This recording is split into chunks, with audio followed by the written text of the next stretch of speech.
There have been large explosions in the Ukrainian capital, Kyiv, as the Russian attack on the country enters its second week. BBC correspondents say the blasts could be heard from 2 stories underground in their bunker. Kyiv remains in Ukrainian control, but the southern port of Kherson has become the first major city to be taken. The mayor there said Russian troops had forced their way into the city council building. He had urged them not to shoot at civilians, saying there were no Ukrainian forces in the city. Meanwhile, there have been large explosions overnight in the capital, Kyiv, heavy shelling in the country's second city, Kharkiv, and hundreds of people are feared dead in the port city of Mariupol following hours of sustained shelling. Meanwhile, UK military intelligence says the huge Russian convoy that's about 30 kilometers from the heart of the Ukrainian capital has been held up by local resistance, mechanical problems and congestion. And the UN says 1 million refugees have now left Ukraine since the Russian invasion began. Most have gone to neighbouring countries. An investigation into possible war crimes in Ukraine has begun by the International Criminal Court in The Hague after 39 nations called for an inquiry.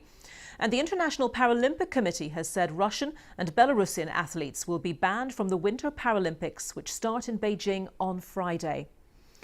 Let's begin this hour by taking an overview of the current situation in Ukraine. Here's a look at a map. There are still conflicting reports from sources on the ground in this conflict, but so far these areas in red are those which are largely controlled by Russian forces.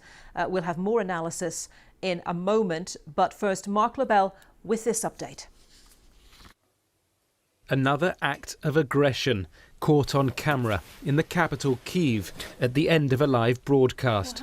What the hell was that? CBS's Charlie Daggeter describing the moment as 2 of the largest explosions he'd ever experienced.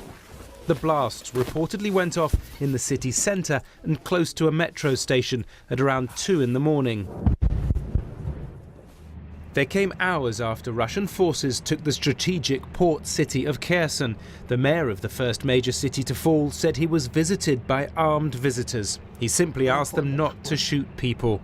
The Russians plan to set up a military administration there. Anyone staying must abide by a daily curfew and only walk outside alone. The brutal assault on Ukraine's second largest city, Kharkiv, continues too. To its south, another strategic port city, Mariupol, is also under heavy attack, despite Russian promises not to target cities or civilians. Its mayor says the Russians are intent on destroying them. Unfortunately, critical infrastructure has been damaged again. We are without light again.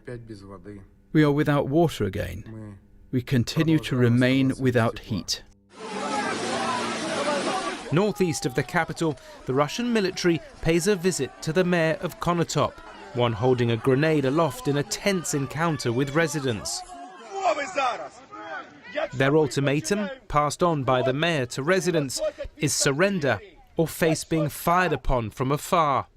Most appear to want to fight on. In a video message released on Wednesday night from an undisclosed location, Ukraine's president urges all Ukrainians to resist the Russian occupation. We are a nation that broke the enemy's plans in a week. Plans written for years, sneaky, full of hatred for our country, our people. At times, Russia's faced embarrassment, whether it's a multi-million-dollar Russian anti-aircraft system towed away by farmers, or Ukrainian men joyriding on a working Russian tank. In battle, Russia says 498 of its troops have been killed and a further 1,597 injured. Ukraine reports more than 2,000 civilians have died so far.